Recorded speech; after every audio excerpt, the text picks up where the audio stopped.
Hello, this is me, Erika Stahl von Holstein. And this is me, Luca De Biase. Welcome to Reimagine Talks, the podcast to challenge the way we think. And today we're here to explore, I think, one of the most challenging or difficult topics that we're seeing today, and that is cooperation, which sounds like something very clear and something that we take for granted very often, but in reality is being challenged more and more every day. And we are delighted to have with us as our guest today, Pedro Conceição. Pedro Conceição is director of the Human Development Report Office at UNDP. Prior to this, Pedro served as Director Strategic Policy at the Bureau for Policy and Program Support and Chief Economist and Head for the Strategic Advisory Unit at the Regional Bureau for Africa. His work on financing for development and on global public goods was published by Oxford University Press in books he co-edited. He has published on inequality, the economics on innovation, and technological change, and the development in quite a few scientific journals. And Pedro, thank you so much for being with us here today. Before delving in maybe into the thorny issues or why we think that cooperation might be in need for a reimagination, maybe you can explore a little bit what you mean by the word cooperation and why you think it's so important to discuss this at this point in time. Sure, Erika. Thank you for having me. Thank you, Luca, for having me. I would start by saying that the key challenge that we confront in the international arena is one of collective action, actually, where there is no way of enforcing what countries decide to do from above. Unlike what we have within countries, where we have an authority in the form of the government that can enforce what people can do, that kind of institutional arrangement is not present when it comes to international relations. So the challenge is how can we achieve collective action in a context in which we don't have enforcement from above. And there are two types of challenges, simplifying a bit. There are some challenges in which actually countries agree on what they want to do. But they have to come together to decide on a standard on how to do on how to achieve what they share as a common goal. So this can be described as coordination problems, and this is reflected in a lot of collective action because countries come together to agree on standards that allow us, for instance, to communicate with each other. To travel. So there are a number of standards that reflect the fact that countries actually find it relatively easy to achieve collective action when they share a common goal and they have to decide on a standard. It becomes a bit more difficult, and I think that was your question, when there's a need to cooperate. Cooperation is a challenge when countries actually have different interests, different objectives, and yet they need to come together to solve what's called a social dilemma. And the importance of cooperation, to come to your question more directly, or international cooperation, is related to the fact that our economies, our societies are very connected with each other, in part as a result of policy choices that countries have made on allowing goods and services to flow, allowing people to move around, allowing capital to move, but also, and I think this is something that we delve into in quite depth in our report, the fact that we share a planet that is changing very rapidly. So when it comes to addressing climate change, for instance, this is an example of a challenge that cannot be addressed with decisions at the borders. It needs to be addressed in a way in which countries come together and cooperate. And I'll conclude by saying that looking ahead, perhaps looking at the future, in a context of a planet that is changing very rapidly, not only as a result of climate change, but biodiversity loss and other processes of planetary change, international cooperation will become even more important. Yes, and this is one way to see the optimist part, because it's needed. Challenges need cooperation, but in this century, it seems that countries become less and less cooperative. Is that true, or is just an impression, or is something that we need to understand better? No, I think you're right, Luke. I think there's a reality in which we confront a context of geopolitical upheaval, geoeconomic fragmentation to some extent, but that doesn't change the reality of the objective need for us to confront the challenges of sharing a planet that is changing very rapidly. So it's difficult, but that doesn't mean that the problem is going to go away. We can ignore it, but if we do so, we suffer, or people suffer. And this is one of the key findings of our Human Development Report, is when we fail to manage these interdependencies, these interlinkages, people suffer, as expressed, for instance, in the decline in the Human Development Index, which is one of the indicators that we use to try to account for this notion of human development. The notion of human development is the ability of people to live lives to their full potential. And Human Development Index is an indicator that captures standards of living, but also achievements in health and education. So in 2020 and 2021, for the first time ever, the Global Human Development Index declined 2 years in a row. And this was a reflection of the inability of our international community, of all of us, to manage a shared challenge, which was the pandemic, the COVID-19 pandemic. So we can ignore these problems, but we do it at our own risk. If we ignore these interdependence and the interlinkages, people will suffer. We often talk, and I think this is very much reflected also in this wonderful report, by the way, that the UNDP has just published. So anyone who hasn't read it yet, we will put a link on our website. It's called Breaking the Gridlock, Reimagining Cooperation in a Polarized World. It's really looking into all of these data that Pedro is now sharing with us. And I think it reflects this broader trend that we're seeing again and again in Reimagine, and that is the paradox of our time. On the one hand, we know we need to work more together. We know we need to cooperate. But at the same time, the political situations internally in countries or in regions is making it harder and harder, because it's pushing towards more nationalist policies, closing in, protecting. How do you equate for this reality? And that is that the narratives that are shaping our world are becoming more insular, and nearly positing cooperation as a naive word as opposed to a very strategic word. And where do you think we really need to focus if we are to change the perceptions of people of how to build a better world? Well, first, Erica, the report shares your diagnostic of the challenge, or at least one of the challenges that we confront when it comes to achieving that cooperation, international cooperation that we argue is needed. And sometimes this link between what happens internationally and what happens within countries is neglected. But in the way you pose the question, it hints at the diagnostic that we also put forward in the report.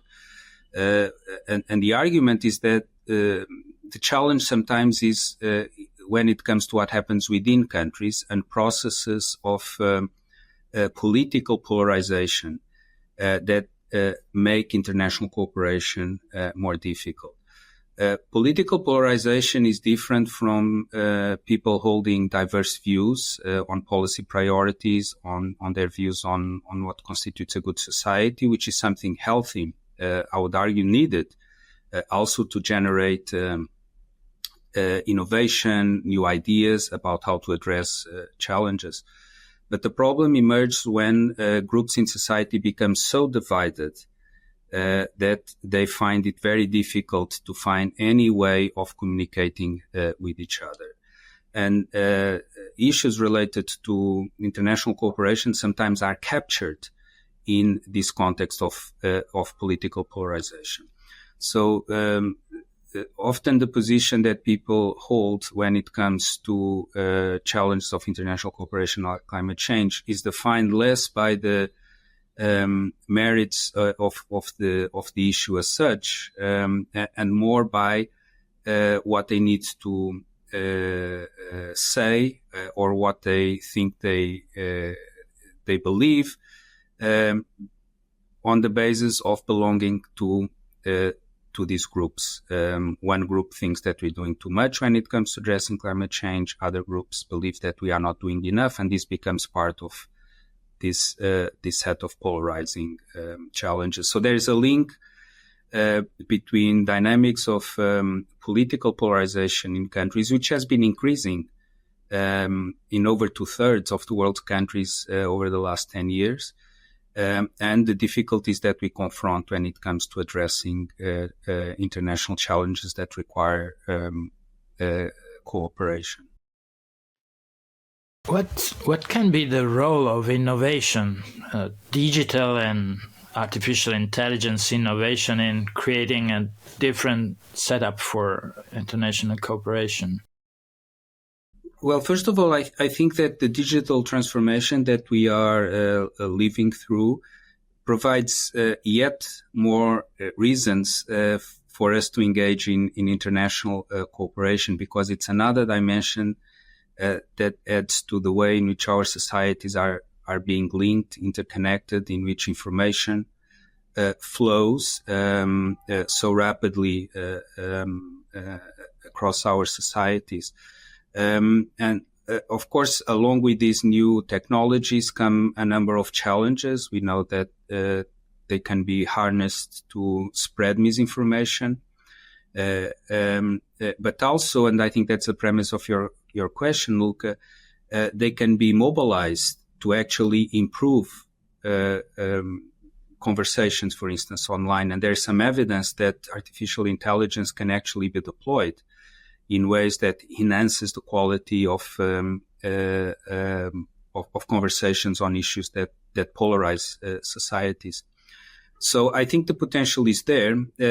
Ultimately, it's about choices, the choices we make when it comes to mitigating the risks associated with these new technologies and enhancing the positive effects that they may have. One concrete way that they can be deployed is by enabling processes of deliberation at scale across countries on issues that may divide societies. So creating, if you will, digital public spaces in which public deliberation can occur at scale on some of these polarizing issues. You mentioned in the beginning some of the challenges that international organizations like the UN face in terms of decision-making processes. And of course, currently the UN is undergoing a very deep rethink with the Summit of the Future coming up, with Secretary General Guterres has launched this to really think, how do we rethink multilateralism in the 21st century? And I think this is both a response to some of the challenges we've seen in the past 10 years in the kind of crisis management of crises, because it's been one after the other.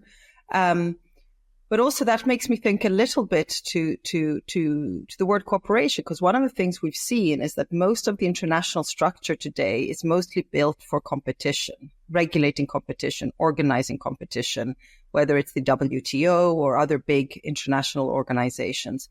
How do you think on a deeper level and quite concrete, we need to see a shift more towards, instead of focusing on competition as the key thing, or actually focusing on cooperation? And could that actually create this deeper shift in narratives and thinking that could help us deal with some of these broader challenges? I think we can achieve what you're suggesting, Erika, in two ways. First, not by trying to replace competition by cooperation, but more by recognizing that competition will always exist. There are many issues on which countries will have different views, different interests, different economic interests. They'll compete on technology. So that is not going to go away. But that is not incompatible with the notion that even within a context in which countries compete on many things, they'll find ways in which they cooperate on a set of challenges that are not, in a sense, zero-sum. So you can understand competition when countries are engaged in zero-sum. For instance, territorial disputes is an example in which a country gaining has to be at the expense of some other country losing. But there are many things that are not zero-sum that can mobilize cooperation. So mitigating climate change is an example. Controlling a pandemic is another example. So a country benefiting from these things is not at the expense of another country. In the report, we use a specific angle to describe these things. That's the frame of global public goods. So global public goods are examples of aspects in which countries can come together and cooperate, not by assuming that they are not going to compete on other things, but by recognizing that they can come together on issues in which they all stand to gain.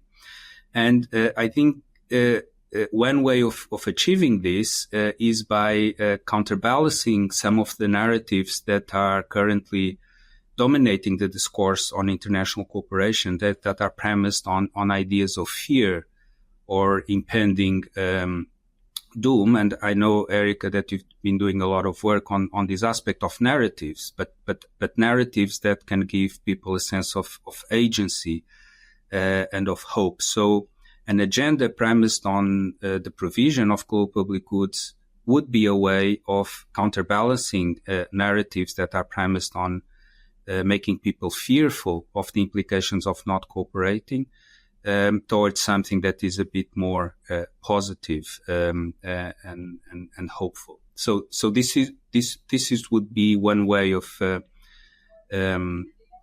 achieving better outcomes when it comes to international cooperation. The second one has to do with the fact that actually people often agree on more than they think they do. So we report in our report that almost 70% of the global population around the world actually would be willing to make a personal financial sacrifice to mitigate climate change. So it's not about believing on climate change or not. It's actually people would be willing to sacrifice to mitigate climate change. And yet, when they are asked if what they think people around them believe about the same issue, the percentage drops from almost 70% to a little over 40%. So people individually are committed to addressing climate change. One of the issues that I mentioned earlier is polarizing many of our societies. But yet they believe that others around them are not as committed as they are. And this matters because when it comes to collective actions, that's how we started our conversation, to collective action or challenges that require collective action.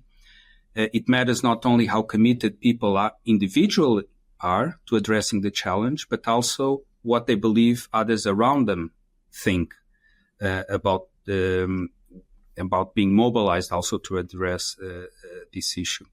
So this is called or can be constructed as a fog of misperceptions. So piercing through this fog of misperception by enabling people to recognize that they actually agree on more than they think they do would also be a way of enhancing cooperation. I think this is fascinating, and there are so many things here that I would like to unpick because I so agree with what you're saying. One is obviously the point of misperception. And we've also seen that in our work, that nearly 80% of all polarization is based on misunderstanding. So just not being able to hear and listen to what the other person is really saying beyond the kind of the deeper meaning of what is being said, rather than that's already a very big problem. And it's even a big problem within, countries, let alone at a global level with a lot of different cultures and different things. And the second thing that I think is really important to unpick, and that is the role of emotions. The fact that people, and I know that this is put in your report as well, that fear is the underlying emotion right now. People are scared about the future. They're not sure, and how that affects how they perceive other people and cooperation. I think this is a very big challenge. And in Europe, we often talk about trust and the decrease in trust. And I think if you put these three elements, how can we also there maybe use some of these new technologies to listen better to each other, for instance, or to translate not only languages, but also meaning from what one person is saying to another, to start rebuilding that trust. And there I'm curious as to the thinking at a UN level. Where do you think the very concrete actions have to be taken to reverse this cycle of distrust and start, building again areas, at least in certain elements, for deepened cooperation? Well, Eric, I think you're absolutely right. Our report suggests that, first of all, perceptions of insecurity are pervasive around the world. We estimate that 6 out of every 7 people around the world feel insecure about some aspect of their lives. And obviously this is expressed in different ways in different parts of the world, sometimes about personal physical integrity.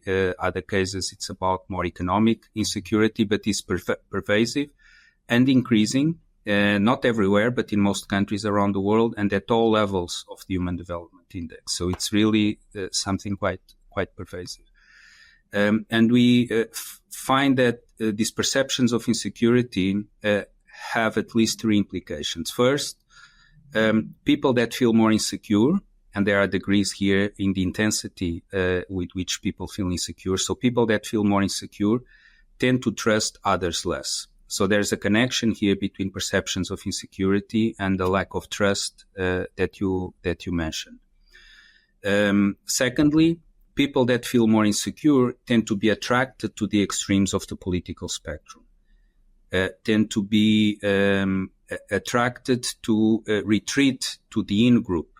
And to that extent, insecurity exacerbates political polarization, which we mentioned earlier as one of the challenges standing in the way of international cooperation. And finally, people that feel more insecure tend to feel less in control of their lives. This notion of being in control of one's lives is linked to the concept of agency, which is very important for human development.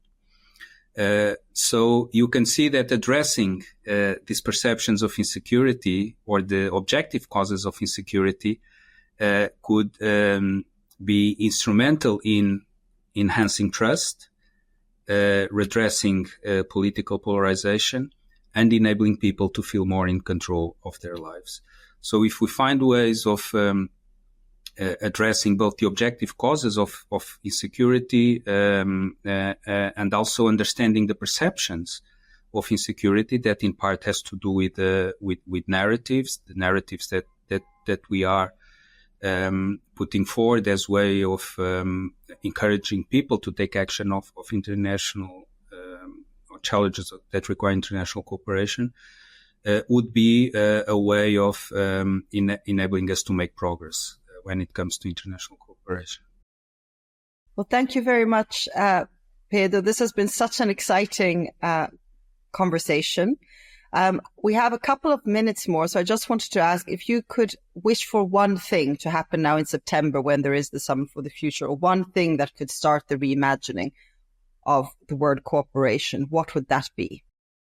I would hope that countries come together not by assuming a way that they will have different interests and will have many reasons to compete with each other, but recognizing that that context is not incompatible with finding arenas in which they need to cooperate and come together. I'm hopeful that that will be achieved in the summit of the future and beyond. Well, thank you very much, Pedro, for joining us here. And let's hope that there is some hope left. I know that there's a lot of doom and gloom if you look at the news today. And as you know, in Europe, we're going towards the next European elections, where we fear that it will be the most polarized election results in Europe so far. But it's good to see that there is hope and that there is the need for this hope as well. There is a need, and I think the fact that your report underlines, and also that you mentioned here, that fundamentally people agree much more than what they think they agree, that there is much more understanding there than misunderstanding. I think this is there to give us hope. And I think the technique now and the question for leaders across the world is to say, how can we build in processes and systems that can move us towards that as opposed to towards polarization?